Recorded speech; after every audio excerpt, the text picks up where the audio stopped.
না এখন কাঁদো না, কও আলহামদুলিল্লাহ কবুল। কিছু মেয়েরা তো ভাই কবুল বলার জন্য পাগল হয়ে যায়, আর কিছু কিছু মেয়েরা তো কান্না কইরা দেয়। আজকের ঘটনা কি? আর আজকের ঘটনা হলো গরিবের মুকেশ আম্বানিরে নিয়া। আমার কাছে মনে হয় মুকেশ আম্বানির ছেলের বিয়েতেও এত পরিমাণে ক্যামেরাম্যান ছিল না, যতটা পরিমাণে গরিবের মুকেশ আম্বানির বিয়েতে ভিডিও বানাইছে।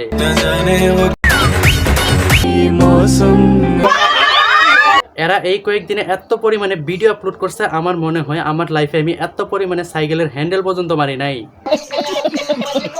গাড়ি থেকে নামবে এইটার একটা ভিডিও,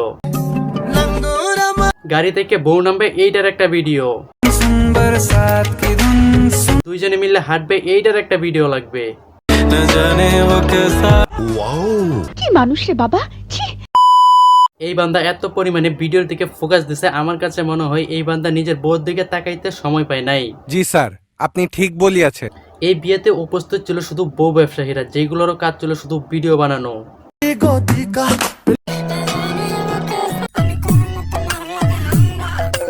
আসলেই গরিবের মুকেশ আম্বানির বিয়ে বলে কথা, ভিডিও থাকবে না, থাকবে কি ব্যাংকের চাতা। সত্য, গরিবের মুকেশ আম্বানি বিয়ে করা তো এতটা পরিমাণে খুশি হয় নাই, যতটা পরিমাণে খুশি হয়েছে তার ফেসবুক পেজে 1 মিলিয়ন ফলোয়ার হওয়ার জন্য। আফসোস, লেখাপড়া কিছুই শিখলো না। এরা লেখাপড়া না শিখলেও বউ দিয়ে বিজনেস করে কেমনে 1 মিলিয়ন বানাইতে হবে সেটা কিন্তু বালা করে শিখছে। 1 মিলিয়ন হয়েছে, কান্না করতে হবে না, এইটার একটা ভিডিও লাগবে।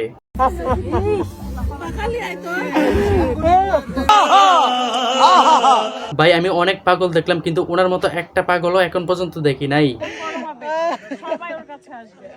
ভাই উনি কান্না করতেছে, কিন্তু ওনার চোখ দিয়ে এক ফোঁটা পানি পর্যন্ত বের হয় না। আসলে এটা কি কান্না ছিল নাকি অভিনয় ছিল? ভাই মানুষ অভিনয় কইরা কান্না করেও চোখ দিয়ে পানি আনতে পারে, কিন্তু ভাইজান রিয়েল লাইফে কান্না করেও চোখ দিয়ে এক ফোঁটা পানি পর্যন্ত আনতে পারে নাই। বড় বিষয়টা হইতেছে ভাইজান কিন্তু বিয়ের কর সব ভিডিও দিয়ে তুলে ফেলাইছে।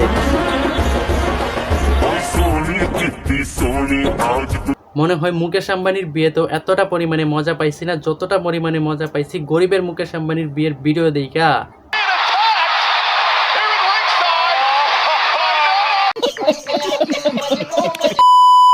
দুঃখের বিষয় হলো এই সমস্ত মুকেশ আম্বানির বিয়েতে বিল গেটসের মতো লোকেরা দাওয়াত পায় না, দাওয়াত পায় শুধু কাপল ব্লগার আর বউ ব্যবসায়ীরা।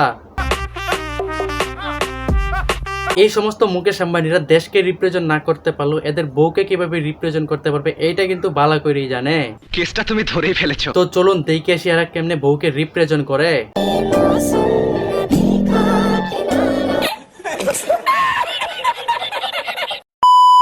আমরা এই দেশে কিছু পাই আর না পাই, বউ ব্যবসায়ী কিন্তু টিকেই পাইতাছি। আর এই সমস্ত বউ ব্যবসায়ীদের থেকে দূরে থাকুন, সুস্থ থাকুন, বিনোদনের সাথে থাকুন। আর ভিডিও ভালো লাগলে like, comment, share and subscribe করতে বলবেন না।